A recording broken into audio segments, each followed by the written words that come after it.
Hello everyone, আমি সৌভিক। আপনারা দেখছেন আপনাদের প্রিয় ইউটিউব চ্যানেল বন্ধু টিউটোরিয়াল। বন্ধুরা, আপনারা নিশ্চয়ই প্রত্যেকে অবগত রয়েছেন যে আমরা বিগত কয়েকদিন যাবৎ ডাব্লিউপি কলকাতা পুলিশ, এসআই এবং কনস্টেবল এছাড়াও অন্যান্য প্রতিযোগিতামূলক পরীক্ষার প্রস্তুতি স্বরূপ অনলাইন ক্লাসগুলির আয়োজন করেছিলাম এবং বর্তমানে করছি এবং ভবিষ্যতেও করে যাব। আমাদের একটি লক্ষ্য ছিল কি আপনাদের জিরো থেকে হিরো লেভেল পর্যন্ত পৌঁছে দেওয়ার। তো আমি সদা সর্বদাই চেষ্টা করছি আপনাদের ইংলিশ যে সিলেবাস রয়েছে বিভিন্ন পরীক্ষার, সেই ইংলিশ সিলেবাস পুরোটা জিরো থেকে হিরো লেভেল পর্যন্ত পৌঁছে দেওয়ার। তো এই লক্ষ্যে আমরা প্রতিদিন প্রত্যেকটা বিষয় যতটা সম্ভব সহজে আপনাদের শেখানোর চেষ্টা করে চলেছি। তো আপনারা প্রত্যেকেই জানেন অবশ্য, তবুও আমি বলে রাখি, আমরা প্রথমে ন্যারেশান, তারপর প্রিপোজিশন, তারপর টেন্সটাও আমরা কিন্তু সম্পূর্ণ করে ফেলেছি। বর্তমানে আমরা এই সাফিক্স এবং প্রিফিক্স সম্পর্কে আলোচনা করছি এবং ভবিষ্যতে কয়েকদিনের মধ্যে আমাদের এই সাফিক্স প্রিফিক্সের পুরো সিলেবাসটা কিন্তু কমপ্লিট হয়ে যাবে। তাই আপনারা যদি এই সাফিক্স প্রিফিক্সের আগে ভিডিওগুলো না দেখে থাকেন বা টেন্স, প্রিপোজিশন এই সকলে যদি আগের ভিডিওগুলো না দেখে থাকেন তাহলে কিন্তু সেগুলি অবশ্যই দেখে ফেলবেন, কারণ ওখান থেকে প্রচুর প্রশ্ন আসে। আর বিগত কয়েকদিন যাবৎ আমরা সাফিক্সের যে বিষয়গুলো নিয়ে আলোচনা করেছিলাম সেখান থেকেও কিন্তু অনেক প্রশ্ন আসে, যার ফলে সেগুলো না জানলে কিন্তু পরীক্ষায় অনেক প্রশ্নের উত্তর দেওয়া কিছুটা হলেও দুর্মূল্য হয়ে যেতে পারে বা সেগুলো একটু দুষ্প্রাপ্য হয়ে যেতে পারে। তাই অবশ্যই সেই ভিডিওগুলো দেখে নেবেন। আজকে আমরা প্রিফিক্সের কিছু কিছু জায়গা নিয়ে আলোচনা করব, যেমন প্রিফিক্স কাকে বলে, কোথায় কোথায় হয় এবং বাক্যে কীভাবে গঠিত হয়, সেই সকল বিষয়গুলো আজকে জেনে নেব। চেষ্টা করব যতটা সহজে সম্ভব আপনাদের শেখানোর। যদি পারি তো আমি আজকেও ট্রিক্স বলে দেবো। তো অবশ্যই ভিডিওটি শেষ পর্যন্ত দেখবেন এবং যদি ভালো লেগে থাকে তাহলে অবশ্যই একটি লাইক দেবেন এবং চ্যানেলটিকে সাবস্ক্রাইব করবেন। তো চলুন আজকে ভিডিওটি শুরু করা যাক। তো ভিডিওর প্রথমে বলে রাখি প্রিফিক্স এর অর্থটা কী। আমরা প্রথম দিনে আলোচনা করেছিলাম প্রিফিক্স হচ্ছে সেই সকল শব্দ যেগুলি কোনো একটি বিশেষ শব্দের আগে বসে। প্রি থেকে মনে রাখবেন আগে, কারণ আমরা প্রত্যেকে জানি প্রি মানে যেটি প্রাক বা আগে এরকম বোঝায়। তো এটা প্রিফিক্স মানে বুঝে যাবেন কোনো একটি বিশেষ শব্দের আগে যেটি বসবে সেটি হচ্ছে প্রিফিক্স। তো এই প্রিফিক্সগুলো কীভাবে বাক্য গঠিত হচ্ছে তার কিছু কিছু ধরন আমরা দেখব এবং কীভাবে কোন কোন শব্দগুলো আমরা প্রিফিক্স বলতে পারি সেই সকল শব্দগুলোকে আমরা দেখে নেব বাক্যের সাথে। তো দেখুন, প্রথমে আমরা যে শব্দটি নিয়েছি সেটি হচ্ছে ডি। ডি এমন একটি শব্দ যার পরে কিছু একটা বসলে একটি অর্থপূর্ণ শব্দ হয় এবং সেটি আমরা বাক্যে ব্যবহার করতে পারি। যেমন আমি বললাম ডিকোড, ডিক্রিজ। তো এই সকল শব্দগুলো আমরা প্রায়শই শুনে থাকি বা আমাদের দৈনন্দিন জীবনেও এগুলো কিন্তু অনেক সময় ব্যবহৃত হয়। তো এই যে ডি কথাটি কী অর্থে ব্যবহৃত হচ্ছে সেইটি আমরা প্রথমে জেনে নিই। দেখুন, ডি কথাটি ব্যবহৃত হয় কি ফ্রম, ডাউন বা রিভার্স বা অপোজিট এই সকল অর্থ বোঝাতে কিন্তু ডি কথাটি ব্যবহৃত হয়। যেমন কি বললাম, প্রথমে বললাম ডিকোড। এই যে ডিকোড আমি বলছি একটি বাক্যে দেখা যাক যে ডিকোডটা কোথায় ব্যবহৃত হচ্ছে। ধরুন বললাম grammatical information helps learners to decode sentences. তো এই যে বাক্যটি বললাম, এ বাক্যে আমি দেখলাম ডিকোড রয়েছে। এবার আপনাকে বলা হবে পরীক্ষায় যে এখানে কোথায় প্রিফিক্স রয়েছে। এবার ডিকোড মানে আমরা প্রত্যেকে জানি ডিকোড মানে হচ্ছে এমন কিছু যেটি কোড নেই, ঠিক আছে, কোডহীন বা কোড ছাড়া কোনো কিছু একটা যেটি অন্য কিছুকে সহজলভ্য করে তোলে, তো সেটিকে আমরা ডিকোড বলছি। তো এই ডিকোডটা কি, আমরা যে বাক্যটি বললাম এর অর্থ হচ্ছে কি গ্রামাটিক্যাল ইনফরমেশন বা বাংলা যদি বলি ব্যাকরণগত যে তথ্যাবলী সেগুলি আমাদের কি করে সাহায্য করে কি লার্নার্সেস অর্থাৎ যারা শিক্ষার্থী তাদের ডিকোড করতে কি সেন্টেন্সেস অর্থাৎ বাক্যের প্রয়োগ করতে বা বাক্যে সেটি ব্যবহার করতে আমাদের গ্রামাটিক্যাল যে তথ্যাবলী সেগুলি সাহায্য করে। তো এটা এর অর্থ, কিন্তু আমাদের অর্থটা জানা আবশ্যিক নয়। আবশ্যিক কি আমাদের নিয়মটি জানা। আমাদেরকে যখন বলা হবে যে বাক্যে কোথায় প্রিফিক্স রয়েছে সেটি বের করতে গেলে আমাদের প্রথমে কিন্তু নিয়মটি জানতে হবে। নিয়ম কি, যে বাক্যে দেখব যে ডি কথাটি রয়েছে যে শব্দে, তারপর যদি কোনো বিশেষ শব্দ থাকে, যেমন ডি একটি শব্দ তার সাথে কোড রয়েছে, তো যখন ডি কোড কথাটি বলছি তখন একটি অর্থপূর্ণ কোনো একটি শব্দ হচ্ছে, কিন্তু ডি এবং কোড আলাদা আলাদা বলে কি ডি এর কোনো অর্থ নেই। কোডের অর্থ অবশ্যই রয়েছে কিন্তু ডি এর কোনো অর্থ নেই। তো এর ক্ষেত্রে কিন্তু বুঝে গেলাম যে এটি হচ্ছে আমাদের প্রিফিক্স। তো এটা আমরা আগের দিন ট্রিকেই বলেছিলাম যে কীভাবে বের করা যেতে পারে ট্রিকের মাধ্যমে। তো যাই হোক, এটা আমি বলেও দিলাম আজকের ভিডিওতেও। তো এইভাবে আপনারা প্রিফিক্স বলে বের করবেন। তো যদি আপনার পক্ষে নিয়মটি জানা নাও থাকে তাহলে এই ট্রিকটি আপনি কিন্তু কাজে লাগাতে পারেন। আচ্ছা, এবার দেখা যাক দ্বিতীয় যে উদাহরণটিতে সেটিতে কি বলা হয়েছে। দ্বিতীয়টিতে বলেছিলাম ডিক্রিজ। তো ডিক্রিজ এর অর্থ কি? কোনো কিছু যেটি হ্রাসপ্রাপ্ত হচ্ছে বা হ্রাস হচ্ছে। তো একটি বাক্যের মাধ্যমে ব্যাপারটি বোঝা যাক। The population of this country would decrease due to our low birth rate. The population of this country অর্থাৎ যে জনসংখ্যা রয়েছে এই দেশের, সেই সংখ্যাটি কি উড ডিক্রিজ অর্থাৎ সেটি হ্রাসপ্রাপ্ত হচ্ছে due to our low birth rate, অর্থাৎ আমাদের যে একটি ল বা আইন রয়েছে সেই আইনের দ্বারা বা আইনের জন্য আমাদের দেশের জনসংখ্যা হ্রাসপ্রাপ্ত হচ্ছে, এটিই বোঝাচ্ছে। তো আমাদের অর্থটা জানা আবশ্যিক নয়, কারণ অর্থের সাথে আমাদের কোনো লেনদেন নেই। আমাদের কাজটা কি? আমাদের কাজটি হচ্ছে যেখানে কোথায় প্রিফিক্স রয়েছে সেটি খুঁজে বার করা, কারণ আমাদের প্রশ্নে শুধুমাত্র সেটুকুটাই দিয়েছে আর টাইমও খুব কম থাকে। তো আমি কি বললাম, আগের দিনে আমি ট্রিকে বলেছিলাম যে যেগুলো বিশেষ শব্দ, ধরুন আপনি নিয়মটি জানেন না, আগেরটা যেমন বলে দিলাম নিয়ম হিসেবে, যদি আপনার নিয়মটি নাও থাকে, মনে যদি না থাকে বা মাথায় যদি না থাকে, আপনি কি করবেন সেই মুহূর্তে? প্রথমত আপনাকে দেখতে হবে বিশেষ শব্দ কী কী রয়েছে। তা আমি প্রথমে বিশেষ শব্দগুলোকে বের করলাম। বিশেষ শব্দ কী? যে সকল শব্দগুলো আকারে একটু বড় হবে। যেমন দেখুন এখানে আছে পপুলেশন, পপুলেশনটাকে আলাদা করলাম। কান্ট্রিটাকে আলাদা করলাম।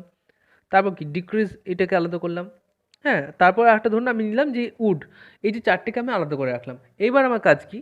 এবার কাজ হচ্ছে আমার এই যে প্রথম যে অক্ষরটা রয়েছে সেটাকে দেখা। তো পপুলেশনের প্রথম অক্ষর কী রয়েছে? পিও। তো এটি কখনোই প্রিফিক্স হতে পারে না, কারণ আমরা জানি প্রিপোজিশন কখনো পিও দিয়ে শুরু হয় না। কান্ট্রি কী দিয়ে শুরু হচ্ছে? সিও দিয়ে। তো এটাও হওয়ার সম্ভাবনা খুবই কম। আচ্ছা, উডের কী হচ্ছে? ডাব্লিউও। তো এটাও সেরকম সম্ভাবনা নেই। আচ্ছা, এবার কি ডিক্রিজে আছে ডিই। তো ডিক্রিজ আমরা বুঝতেই পারলাম যে এটি সম্ভাবনা আছে এবং সেটি সঠিক উত্তর হতে পারে। তো যেটি আপনার মনে হবে যে না এটা হতেও পারে, নাও হতে পারে, একটু আপনাকে সাবকনসিয়াস মাইন্ডে সেটিকে জাজ করতে হবে বা নির্বাচন করতে হবে। তো যাই হোক, আমাদের নিয়মটি যদি না জানা থাকে তাও কিন্তু আমরা উত্তর করতে পারি। এই কিছুটা আপনাকে গেস করতে হবে এবং কিছুটা আপনাকে সাহসিকতার সঙ্গে এবং একটু বুদ্ধিমত্তার সাথে কিন্তু উত্তরটা দিতে হবে। আপনি ট্রিকও কাজে লাগাতে পারেন, অথবা আপনার যে সাবকনসিয়াস মাইন্ডটা রয়েছে সেটার মাধ্যমেও কিন্তু আপনি উত্তর দিতে পারেন, এবং সেটি কিন্তু 90% সময় কার্যকরী হয় এবং সঠিকও হয়। তো এই ছিল আমাদের ডিই প্রিফিক্স। আজকের দ্বিতীয় যে প্রিফিক্স সেটি হচ্ছে ডিআইএস অর্থাৎ ডিশ। এই ডিশ প্রিফিক্স সম্পর্কে আলোচনা করব। তো ডিশ কি? ডিশের অর্থ হচ্ছে এটি এমন কোনো বাক্যে ব্যবহৃত হয় যেগুলি নট, অপোজিট, তারপর কি রিভার্স, এই সকল অর্থ বোঝায়। সেই সকল শব্দকে আমরা বলি কি ডিস। ডিসঅ্যাডভান্টেজ আমরা প্রায়শই শুনে থাকি। তারপর কি ডিসঅ্যাগ্রি, ডিসঅ্যাপিয়ার। যে কোনো শব্দ তার আগে যদি ডিস বসিয়ে দেন, দেখবেন তার অর্থর যেটা অপোজিট বা যেটি এর বিপরীত অর্থ সেটি কিন্তু প্রকাশিত হয়। ডিসঅ্যাডভান্টেজেস মানে কি? অ্যাডভান্টেজেস মানে হচ্ছে কোনো কিছু যেটি অগ্রিম। মানে ধরুন কেউ অনেক ছোটো থেকেই অনেকে আমরা দেখেছি প্রায়শই যে ছোটো থেকে অনেকে অনেক কিছু শিখে থাকে, ওদের কী বলা হয়? অ্যাডভান্টেজ। মানে ওরা অনেক কিছু শিখে গিয়েছে। প্রায়শই বলে থাকি, কোনো পাড়ার যদি কোনো ছোটো বাচ্চা থাকে, দেখবেন যে ওরা খুব ভালো কথা বলে, তখন আমরা কী বলি? মানে বাংলায় বললে কি আমরা বলি? খুব চতুর বা খুব চালাক, এরকম বলি। তো এটা ইংলিশে বললে কী বলে? অনেকে বলে কি অ্যাডভান্টেজ। ওর মধ্যে অনেক কিছু অ্যাডভান্টেজ রয়েছে। তো এটা হচ্ছে অ্যাডভান্টেজ। এবার ধরুন এমন একটি বাচ্চা রয়েছে যে সেইভাবে কারোর সাথে মেশে না বা কারোর সাথে কথা বলে না, তাকে কী বলবো? ডিসঅ্যাডভান্টেজেস। মানে ওর মধ্যে কোনো সেরকম কিছু অগ্রিম কিছু নেই বা আগে থেকেই যে সে শিখে বসে আছে এরকম কিছু নেই। হ্যাঁ, তো এইরকম আমি বোঝানোর জন্য বললাম। তো ডিস কথাটি সেই ক্ষেত্রে ব্যবহৃত হয় যখন কোনো একটি বিশেষ শব্দের তার বিপরীত অর্থটাকে বোঝাবে, সেক্ষেত্রে কিন্তু ডিস বসালে কিন্তু তার বিপরীত অর্থটা বোঝায়। ঠিক আছে? তো দেখা যাক, আমি বললাম agree, I agree with your terms and condition. তো এর অর্থ কি? আমি আপনার যে শর্তাবলী রয়েছে সেটির সাথে আমি সেটি মানতে আমি সম্মত, এটি বোঝাচ্ছে তার দ্বারা। অ্যাগ্রি মানে সম্মত। আর যখনই বললাম ডিসঅ্যাগ্রি, তার মানে কি? আমি আপনার এই যে শর্তাবলী রয়েছে সেটি আমি মানতে সম্মত নই বা আমি মানতে চাই না, এটাই বোঝাচ্ছে। ঠিক আছে? তো যখনই ডিস বসিয়ে দিলাম তার মানটা পুরো উল্টো হয়ে যাবে। ঠিক আছে? তো দেখা যাক ডিসঅ্যাগ্রি দিয়ে একটি বাক্য, he is tolerant of the of those who disagree with him. He is tolerant of those who disagree with him, অর্থাৎ সে তাদেরকে সহ্য করে যারা তাকে ডিসঅ্যাগ্রি বা তার সাথে যে মনের যে মিলন বা মনের মতের যে মিলন, সে মতের বিরুদ্ধে যায় তাদেরকেও সে সহ্য করে, এরকম একটা অর্থ বোঝাচ্ছে। তো আমাদের প্রথম কাজ কি বললাম, যে কোনো যদি আমরা নিয়মটি না জানি বা আমাদের যদি একটু কনফিউশন লাগে যে কোনটা হতে পারে, তো প্রথম কাজ হচ্ছে আমাদেরকে বিশেষ শব্দগুলো বার করতে হবে। এখানে বিশেষ শব্দ কী রয়েছে? বিশেষ শব্দ রয়েছে টলারেন্ট, তারপর কি, তারপর রয়েছে ডিসঅ্যাগ্রি, আর সেরকম কিছু কিন্তু বিশেষ শব্দ নেই বা বড় কোনো অক্ষর নেই। তো টলারেন্টের প্রথম কী রয়েছে? টিও। তো টিও দিয়ে আমরা এখনও পর্যন্ত কোনো প্রিফিক্স করিনি, যদিও এটা আমাদের প্রথম ক্লাস, তবুও টিও দিয়ে সেরকম কিন্তু কোনো প্রিফিক্স নেই, এটুকুটা আমরা বুঝতে পারছি। আচ্ছা, ডিসঅ্যাগ্রি দিয়ে দেখা যাক। ডিসঅ্যাগ্রির প্রথমে কী রয়েছে? ডিস রয়েছে। তো ডিস যেহেতু রয়েছে সেটা হতে পারে, কারণটা কি, কেন হতে পারে সেটা আমি বলে দিচ্ছি। অ্যাগ্রির এর অর্থ অবশ্যই রয়েছে, অ্যাগ্রির অর্থ হচ্ছে সম্মত হওয়া, কিন্তু যখন বলছি ডিসঅ্যাগ্রি যখন বলছি এটার অর্থ অবশ্যই আছে, কিন্তু যখন বলছি শুধুমাত্র ডিস, এটি কিন্তু কোনো অর্থ নেই। বুঝে গেল? যেহেতু ডিস ছাড়া ডিসঅ্যাগ্রির কোনো অর্থ নেই, সেহেতু এটি হচ্ছে আমাদের প্রিফিক্স। প্রিফিক্স চেনার এটি নিয়ম আমি আগেও বলেছি, আজকেও বলে দিলাম, যে যখন আপনার মনে হবে, আপনার মনে যখন কোনো সন্দেহ হবে যে এই দুটি ট্রিক মানে এই দুটি আপনার সন্দেহ হচ্ছে যে এটি হতে পারে এটি হতে পারে, সেক্ষেত্রে কী করবেন? যেমন এখানে টলারেন্ট রয়েছে, টল অ্যান্ড অরেন্ট, এরকম যদি আমরা ভেঙে করি, তাহলে কিন্তু এর অর্থ অবশ্যই কিছু না কিছু একটা দাঁড়াবে। কিন্তু যখন ডিসঅ্যাগ্রি বলছি, তো যখন বলছি ডিসের অর্থটাকে যদি আলাদা করে ফেলি, তাহলে এর অর্থটা সেই আক্ষরিক অর্থ কিন্তু দাঁড়াবে না। এর অর্থ আমরা করেছি কিছুটা, যে নট বা অপোজিট এরকম কিছু একটা অর্থ করেছি বা এই অর্থে ব্যবহৃত হয়, কিন্তু এর এক্স্যাক্ট অর্থ কিন্তু এটা নয়। ডিসের অর্থ যদি আপনি খোঁজেন, পাবেন না, কোথাও ডিকশনারিতে খুঁজলেও পাবেন না। তো এটি হচ্ছে প্রিফিক্সের নিয়ম, যে প্রিফিক্স কখনোই কিন্তু একা বসতে পারে না, তার সাথে কোনো একটা শব্দ যোগ হলে তবেই একটা অর্থ গঠিত হয়। তো এটাই আমাদের ট্রিক, এটা সবসময় মনে রাখবেন। যখনই আপনার মনে হবে যে আপনার মনে সংশয় জাগবে যে এটি হতে পারে এটিও হতে পারে, তাহলে আমি কীভাবে চিনবো? তাহলে এই একটি নিয়মের মাধ্যমে কিন্তু আপনি চিনতে পারেন। আচ্ছা, এবার দেখা যাক নেক্সট আমাদের প্রিফিক্সটি রয়েছে সেটি কি। নেক্সট প্রিফিক্সটি রয়েছে ইএক্স। তো এই ইএক্স প্রিফিক্সটা কোন শব্দের আগে বসে সেটা জানবো, এবং এর অর্থটা কি সেটাও জানবো। তো দেখুন, ইএক্স এর অর্থ হচ্ছে আউট অফ। আরেকটা অর্থ রয়েছে, সেটা হচ্ছে অ্যাওয়ে ফ্রম। যে কোনো একটু অর্থে ব্যবহৃত হতে পারে। তো এক্স সম্পর্কে আমরা প্রায়শই জানি যে এক্স সার্ভিসম্যান, প্রায়শই শুনে থাকি, বা এক্স টিচার, এক্স হেডমাস্টার, এরকম আমরা প্রায়শই শুনে থাকি। অর্থাৎ এমন কিছু শব্দ যেটি পূর্বে ছিলেন বা পূর্বে কেউ ছিল, এরকম অর্থ বোঝায়। আউট অফ মানে তাই বোঝাচ্ছে যিনি বেরিয়ে গেছেন, আগে ছিলেন কিন্তু এখন আর সেই দায়িত্বে নেই, এরকম অর্থে কিন্তু আমরা এক্স কথাটি ব্যবহৃত করি। তো এটি আমি বলবো যে কোন কোন বাক্যে ব্যবহৃত হয়। দেখুন, প্রথমে আমি বলছি কি এক্সেল দিয়ে আমি বলছি, তারপর কি রয়েছে এক্সপ্লোরেশন। তো প্রথমে যে আমরা বললাম এক্সেল, তো এক্সেল দিয়ে একটা বাক্য গঠন করা যাক। বলা হলো hold your breath for a moment and exhale. তো আমাদের অর্থটা জানা আবশ্যিক নয়, আমাদের কাজটি কি, আমাদের কাজ হচ্ছে প্রিফিক্সটি বের করা, প্রিফিক্সটিকে খুঁজে বের করা। তো প্রথমে আমরা কি করলাম, যেগুলি বড় বড় একটু অক্ষর রয়েছে সেগুলিকে আমরা আলাদা করে ফেললাম। ব্রেথ কথাটি আলাদা করলাম, তারপর কি রয়েছে মুভমেন্ট কথাটি আলাদা করলাম, এবং এক্সহেল কথাটি আলাদা করলাম। আচ্ছা, এবার প্রথম কাজ হচ্ছে আমাদেরকে প্রথমে যেটি নিয়েছি সেটিকে নির্বাচন করে এবার সেটিকে কাজ করা, সেটির ভিতরে কী রয়েছে সেটিকে দেখা। প্রথম কী রয়েছে, বিআর রয়েছে। তো বিআর দিয়ে এখনও পর্যন্ত আমরা কোনো প্রিফিক্স করিনি, তাই এটি ক্যান্সেল। নেক্সট কী রয়েছে, মুভমেন্টের প্রথমে কী রয়েছে, এমও। এখনও পর্যন্ত আমরা এমও দিয়ে কোনো প্রিফিক্স দেখিনি, তাই এটিও ক্যান্সেল। তারপর কী রয়েছে, এক্সেল, ইএক্স। তা যেহেতু ইএক্স রয়েছে আর বলেছি ইএক্স থাকলে সেটি হয় প্রিফিক্স, তাই এটি কিন্তু আসল প্রিফিক্স। ঠিক আছে? তো এইভাবে আমাদের নিয়ম অনুসারে সহজেই কিন্তু আমরা যে কোনো প্রিফিক্স বের করতে পারি। কিন্তু যদি আমাদের সেই সময় বা সেই মুহূর্তে আমাদের মানে ঠিকমতো নির্বাচন করতে অসুবিধা হয় বা আমাদের যদি সংশয় উপস্থিত হয়, তাহলে এই ট্রিকগুলো কিন্তু আপনারা ব্যবহার করতে পারেন, যেগুলো আমি আগে বলে ফেলেছি। আচ্ছা, এবার দ্বিতীয় উদাহরণটিতে দেখা যাক। দ্বিতীয় উদাহরণ রয়েছে a second explosion threw him across the room. তো এটির অর্থ আমরা দেখছি না, কারণ তাহলে আমাদের কিন্তু অনেকটা সময় পেরিয়ে যাবে। পরীক্ষার সময় আমাদের কাজ কি? প্রথমে কাজ হচ্ছে যদি বুঝতে পারি নিয়মটি, যদি আমরা ধরতেই পারি, তাহলে সেটি তো বুঝেই যাবো যে ইএক্স যেহেতু রয়েছে সেহেতু ইএক্স এখানে কোথায় রয়েছে? এক্সপ্লোশনে রয়েছে। তো এক্সপ্লোশনটা হচ্ছে আমাদের আসল প্রিফিক্স। কিন্তু যদি আমাদের সেই সময় আমাদের যদি মানে মস্তিষ্ক ঠিকমতো কাজ না করে বা উত্তেজনায় বা টাইমটি দেখতে গিয়ে আমাদের হয়তো অনেক সময় ঠিকঠাক মতো মাথা কাজ করে না, সেই সময় কী করব? সেই সময় আমাদের ট্রিকগুলো কাজে লাগাবো। কী করব? প্রথমে দেখে নেবো কী আছে, বড় বড় শব্দ কী হচ্ছে, সেকেন্ড রয়েছে, এক্সপ্লোশন রয়েছে, থ্রি রয়েছে, আর আমি দেখলাম না এক্সপ্লোস কিছু আমি দেখলাম না। তো প্রথমে তিন চারটে দেখে নিলাম। সেকেন্ডে কী রয়েছে? এসি রয়েছে। তো এসি দিয়ে এখনও পর্যন্ত আমরা কোনো প্রিফিক্স দেখিনি, তাই এটি হবে না। নেক্সট কী রয়েছে? এক্সপ্লোশন। তো ইএক্স রয়েছে, ইএক্স দিয়ে আমরা নিয়ম দেখেছি, ইএক্স রয়েছে, তাই এটি হচ্ছে আমাদের সঠিক উত্তর। আচ্ছা, থ্রি ওয়ে কী রয়েছে? টিএইচ। আমি প্রথমত বলে রাখি, যদি আপনার নিয়মগুলি জানা নাও থাকে যে কী থাকলে প্রিফিক্স হয়, মোটামুটি কিন্তু একটা আন্দাজে আমরা বলতে পারি যে টিএইচ দিয়ে কোনো কিন্তু প্রিফিক্স হয় না, ঠিক আছে? তো এটা আমরা কিন্তু কিছুটা আন্দাজি করেও বলতে পারি। যেমন SEC, এটা দিয়ে কিন্তু সহজে কিন্তু কোনো বাক্য গঠন করা যায় না বা কোনো শব্দ কিন্তু গঠন করা যায় না, তাই এটি ফিক্স হওয়ার সম্ভাবনা খুব কম। তো যদি নিয়ম না জানা থাকে, কিছুটা আউট নলেজ বা কিছুটা আপনার উপস্থিত বুদ্ধি দিয়ে কিন্তু সেগুলো সলভ করতে আপনি পারেন, ঠিক আছে?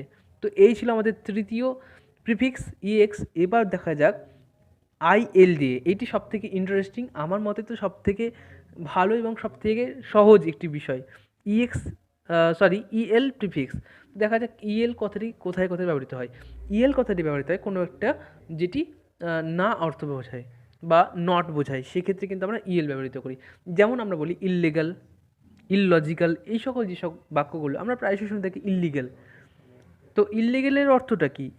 লিগেলের অর্থ হচ্ছে এমন কিছু কাজ যেটি আইনত, তাই আমরা বলি কি লিগ্যাল কাজ, এটা লিগ্যাল মানে সেটি সৎ কাজ। কিন্তু যখন আমরা তার সাথে এই ইএল লিগ্যালের আগে আমরা একটি আইএল বসিয়ে দেবো, তার অর্থটা কী হবে? বেআইনি, ঠিক আছে? তো আইএল এর অর্থটি হচ্ছে কি পুরোপুরি অপোজিট, কিছুটা ওই ডিসের মতনই। ডিস যখনই বসিয়ে দিন তার অর্থটা পুরো আলাদা হয়ে যায়।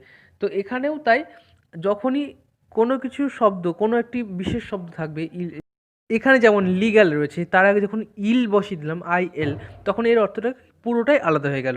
লিগ্যালের অর্থ পুরো আলাদা হয়ে গেল। লিগ্যালের অর্থ কী ছিল? আইনত, আইন আইনসম্মত। তো ইল যখন বসিয়ে দিলাম তখন এর অর্থটা হয়ে গেল বেআইনি। তো এই রকম ধরনের অর্থ। তো আমি দেখা যাক ইললিগাল দিয়ে একটি বাক্য গঠন করা যাক। There was nothing illegal going on. তো এই বাক্যটি যখন দেওয়া হবে, আপনাকে প্রিফিক্স বের করতে বলা হবে, আপনি বুঝে যাবেন যে ইল যেহেতু রয়েছে, দেখুন এটি চেনার সব থেকে সহজ উপায় কি? আইএল রয়েছে। আইএল এখনও পর্যন্ত আমরা কখনোই দেখিনি যে আইএল দিয়ে কোনো বাক্য গঠন হয়, বা এটা খুব রেয়ার হয়। তো আপনারা সহজেই, আশা করছি সহজেই বুঝতে পারবেন এবং নির্বাচন করতে পারবেন, এবং সেটিও উত্তরটি সঠিকই হবে। তো দেখা যাক ইললজিক্যাল। এই যে ইললজিক্যাল দিয়ে একটি বাক্য গঠন করা যাক। It was an illogical throw thought but her mind was beyond logic. তো দেখা যাক এই যে বাক্যটিতে বললাম, এখানে প্রিফিক্স বের করতে বলা হয়েছে।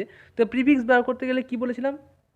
যে বাক্যে যখনই দেখবেন যে আইএল রয়েছে, সেখানে কিন্তু আপনার প্রিফিক্স হয়। তো এটি ছিল নিয়ম। এবার ট্রিকটি বলে দিচ্ছি। কি ট্রিকটি কি? ট্রিক আপনি দেখবেন যে বাক্যটি বড় সেই বাক্যটি প্রথমে বার করে নিলেন। আমি একই বাক্য বারবার বলছি যাতে আপনাদের ভুলটা না হয়। তো কী করলেন? প্রথমে পুরো বাক্যটি নিলেন। আমি যে বাক্যটি এখনই বললাম সেই বাক্যের কোথায় প্রিফিক্স রয়েছে সেটি জাজ করার জন্য আমি প্রথমত চারটে শব্দকে বেছে নিলাম। যেমন এখানে রয়েছে ইললজিক্যাল, তারপর কী রয়েছে? থট রয়েছে, তারপর রয়েছে কি বিয়ন্ড রয়েছে, তারপর রয়েছে লজিক। তো এগুলো একটু বড় বড় আকারে একটু সব কিছু কিছু অক্ষর বা শব্দ রয়েছে। এই শব্দগুলো নিয়ে এবার জাজ করব যে কোনটি হচ্ছে আমাদের প্রিফিক্স। তো যে শব্দের আগে কোনো একটি বিশেষ শব্দ বসবে সেটি হচ্ছে প্রিফিক্স, এটা আমরা প্রত্যেকেই জানি। তো এবার বার করছি কীভাবে? আমি দেখুন লজিক্যালের আগে বসছে ইললজিক্যাল, কারণ এখানে লজিক কথাটি রয়েছে। আমরা বুঝে গেলাম কি এখানে লজিক রয়েছে, তার মানে এর অর্থ হচ্ছে যেটি দার্শনিক। লজিক্যাল মানে হচ্ছে যেটি যুক্তিযুক্ত। কিন্তু যখন বললাম ইললজিক্যাল, তখন এর অর্থ হচ্ছে অযৌক্তিক, এরকম অর্থ বোঝাচ্ছে। তো এটা বুঝে গেলাম, একটু অড লাগছে, তাহলে এটাকে আমরা আলাদা করে রাখলাম। এবার দেখা যাক বারবার ভুল বলছি, থট। তো থট এটি দেখা যাক টিএইচ। তো টিএইচ দিয়ে আমরা এখনও পর্যন্ত কোনো প্রিফিক্স করিনি, তাই আমরা এটাকে একদম ক্যান্সেল করে রাখছি, এটা তো হওয়ার কোনো সম্ভাবনাই নেই। আচ্ছা, এবার দেখা যাচ্ছে বিয়ন্ড। বিয়ন্ডের আগে কি রয়েছে? বিই রয়েছে। দেখুন, বিই দিয়ে এখনও পর্যন্ত কোনো প্রিফিক্স করিনি, হয়তো ভবিষ্যতে থাকতেও পারে, আমরা সেই সম্পর্কে আলোচনা করব। তবে তার আগে আমরা যেটা আলোচনা করেছিলাম ইললজিক্যাল, সেখানে কিন্তু আইএল রয়েছে, আর আইএল থাকলে সেটি কিন্তু প্রিফিক্স হওয়ার 90% সম্ভাবনা রয়েছে। আর লজিক নিয়ে তো আমি আলোচনা করলামই না, কারণ লজিক তো একটি সম্পূর্ণ অর্থ, যদিও বিয়ন্ড এর অর্থ দুটির আলাদা আলাদা। বে এবং অন্ড, ওএনডি এর অর্থ কিন্তু হয়তো আছে, আমি ঠিক জানি না এই মুহূর্তে। তবে যদি এর অর্থটা দেখতে যান, অর্থগত দিক থেকে দেখতে গেলে প্রিফিক্স হওয়ার সম্ভাবনা হয়তো রয়েছে, কিন্তু ইললজিক্যাল এটি একদম 90% শিওর যে এটি আমাদের প্রিফিক্স। তো এইভাবে আপনারা জাজ করবেন যে কোনটি হওয়ার সম্ভাবনা রয়েছে, তারপর সাবকনসিয়াস মাইন্ড কাজ করবে। আগের প্রশ্ন দেখেও কিন্তু উত্তর করা যায়, সেই সম্পর্কে আমি পরে বলে দেবো ট্রিক, যে আগের প্রশ্নের উত্তর দেখে কীভাবে পরের প্রশ্নের উত্তর করা যেতে পারে, এবং সেক্ষেত্রেও কিন্তু 90% সময় কার্যকরী হয়ে যায়। তো আজকের মতো এই পর্যন্তই। আমি আজকের ভিডিওতে কখনোই আলোচনা করব না, আমি পরে যখন কোনো সুযোগ আসবে বা সময় আসবে, আমি ঠিক সেই সম্পর্কে আপনাদের বলে দেব। তো কেমন লাগলো আমাদের ভিডিওটি অবশ্যই কিন্তু কমেন্ট করে জানাবেন। চেষ্টা করব পরবর্তীকালে আরও সহজে বা আরও যেভাবে আপনাদের যে চাহিদাপূর্ণ, সেই চাহিদাপূর্ণভাবে আপনাদের ক্লাসগুলো করানোর। সকলে ভালো থাকবেন, দেখা হচ্ছে আগামীকাল। নমস্কার।